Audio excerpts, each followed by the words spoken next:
एगा बनबैहा काय हो? तो ट्रैक्टर खाली हवे कागा मोरो एक ठा डोलियल मता देतेगा। अरे मोर तो ट्रैक्टर खाली हवे वो चल बताबे कते में हवे तेला मता दू कल जोड़ जाके।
ताहू नींद बनी कैसे परोसी डीजल पेट्रोल के सवाल है।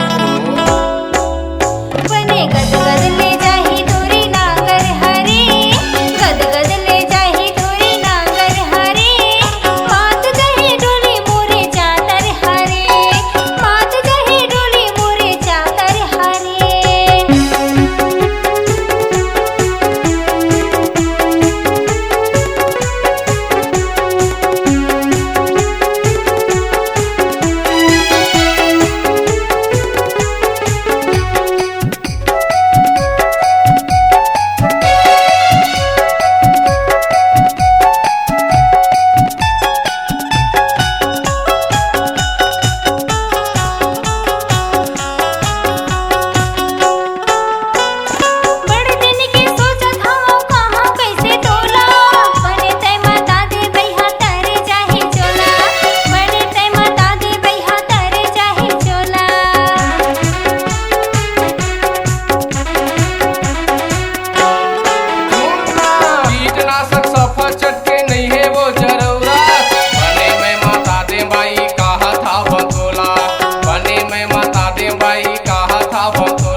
मता दे हवा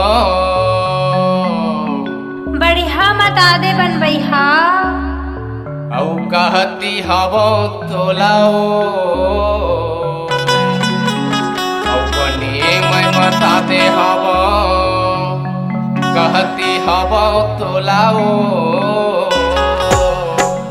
बने गद गद ले जाही मोरी नांगर हवो बने गद गद ले जाही मोरी नांगर हवो मात जही डोली तोरी चाकर हना मात जही डोली तोरी चाकर हवो बने गद गद ले जाही तोरी नांगर हरे गद गद ले जाही तोरी नांगर हरे मात जही डोली मोरे चादर हरे मात जही डोली मोरे चादर हना मात जही डोली